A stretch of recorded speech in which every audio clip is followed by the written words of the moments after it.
Saving 200 million lives from the Black Death would be the worst decision in human history.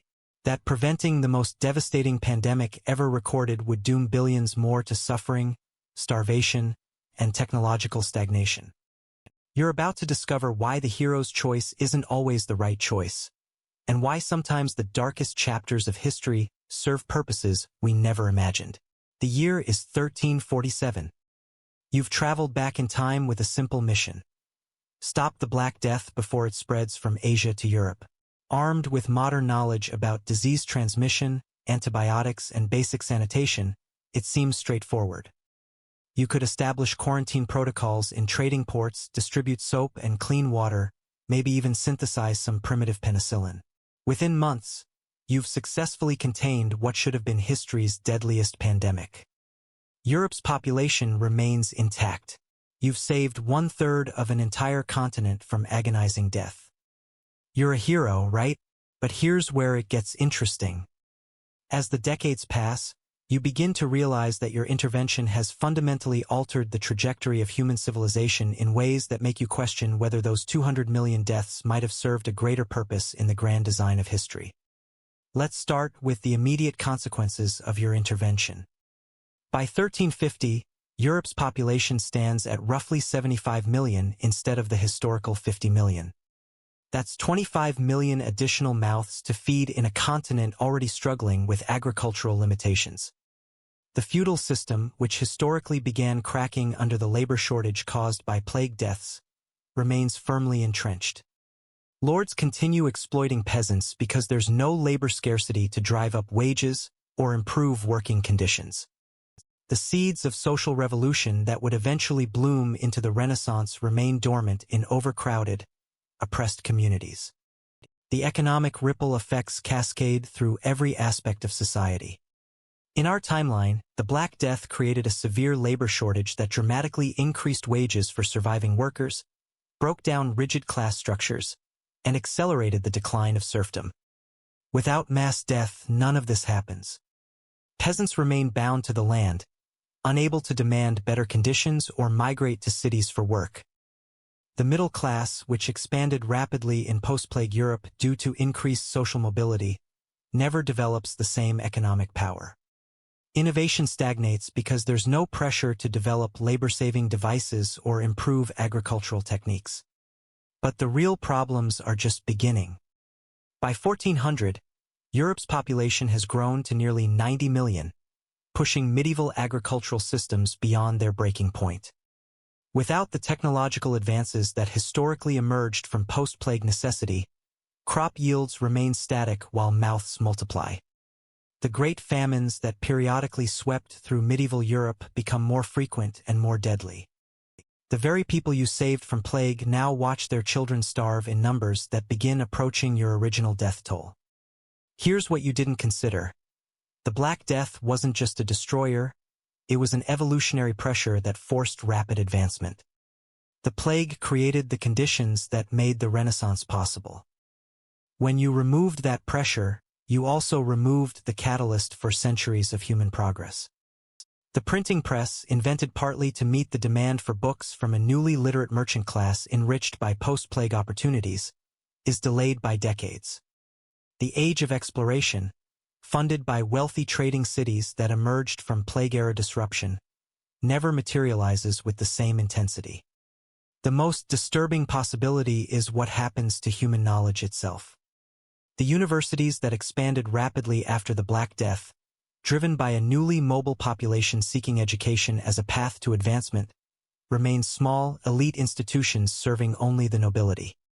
Scientific inquiry, which flourished partly because plague survivors questioned traditional religious explanations for suffering, continues to be suppressed by unchanged religious authority. The works of Copernicus, Galileo, and Newton are delayed or never conceived at all. By 1500, your timeline has diverged so dramatically that Europe remains essentially medieval while in our original timeline, it's experiencing the full flowering of the Renaissance. Technological advancement has slowed to a crawl. The printing press finally appears around 1520, but literacy rates remain abysmal because social mobility never improved. Gunpowder technology develops more slowly because there's no pressing need to overcome castle defenses, since the old feudal order never collapsed. The cascade of consequences extends far beyond Europe's borders. Without European expansion driven by post-plague economic pressures, the age of exploration unfolds differently. The Americas are discovered later, colonized less aggressively, and their resources extracted more slowly. This sounds positive until you realize that the technological exchange between continents, which accelerated human advancement, also occurs much later. Crops like potatoes and corn that historically transformed global agriculture remain confined to the Americas for decades longer, contributing to population constraints worldwide. But here's where things get truly terrifying. By 1600, your plague-free timeline faces a crisis our original timeline avoided: a Malthusian catastrophe. Europe's population, unchecked by plague and unstimulated by the technological revolution that plague indirectly caused, has grown to unsustainable levels. Agricultural techniques remain medieval, urban sanitation is primitive, and the scientific revolution is centuries behind schedule. When disease does finally strike this overcrowded, technologically backward population, it's even more devastating than the Black Death would have been. The irony becomes inescapable. By saving 200 million lives in 1347, you've condemned 400 million to death by 1650.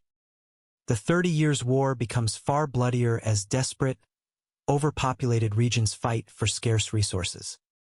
Religious conflicts intensify as unchanged social structures create more pressure for radical upheaval. The wars of religion that historically burned themselves out by 1650 continue raging, fed by populations with nothing left to lose. The philosophical implications are staggering. You've learned that historical catastrophes, however horrific, sometimes serve as evolutionary bottlenecks that force rapid adaptation and progress. The Black Death was humanity's chrysalis, a period of transformation so painful that it fundamentally changed our species' trajectory toward modern civilization. By preventing this transformation, you've trapped humanity in a developmental dead end. The darkest timeline doesn't end there. Without the Renaissance, the Enlightenment never occurs. Scientific revolution stagnates. The Industrial Revolution is delayed by centuries. While your timeline limps along with medieval technology and social structures, diseases continue to ravage populations that lack the medical knowledge to combat them effectively. Smallpox, influenza, and cholera take turns decimating communities with no antibiotics, no modern sanitation, no understanding of germ theory. By 1700, the cumulative death toll from famine, disease, and warfare in your altered timeline exceeds what the original Black Death would have caused by a factor of 3. The people you saved have been replaced by their descendants who died instead, and those descendants lived shorter, more brutal lives in a world that never escaped the limitations of medieval thinking. The butterfly effect reveals its cruelest irony. Your act of compassion created more suffering than the tragedy you prevented. The 200 million who died in the original timeline died quickly, from disease, in a world progressing toward better conditions for their survivors. The 600 million who died in your timeline died slowly, from starvation and warfare, in a world stuck in perpetual dark ages. This brings us to the ultimate question that haunts every time traveler. Is it moral to preserve a catastrophe if that catastrophe catalyzes greater human flourishing? Can we justify allowing mass death if it prevents even greater mass death later?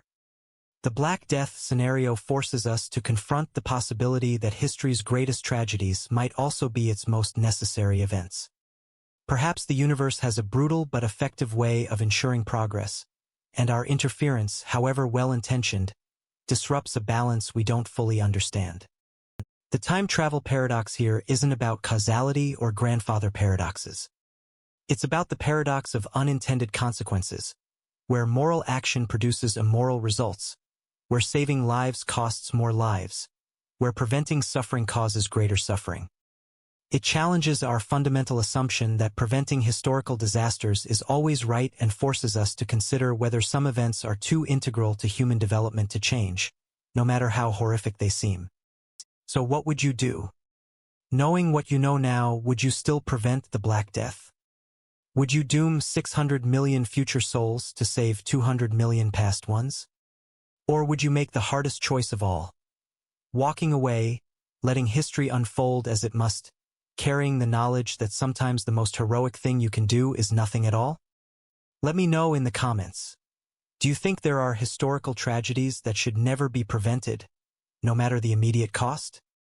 And if you're fascinated by the moral complexity of time travel, wait until next week when we explore what would happen if you prevented World War II. Trust me, the consequences will shake everything you think you know about good and evil in history.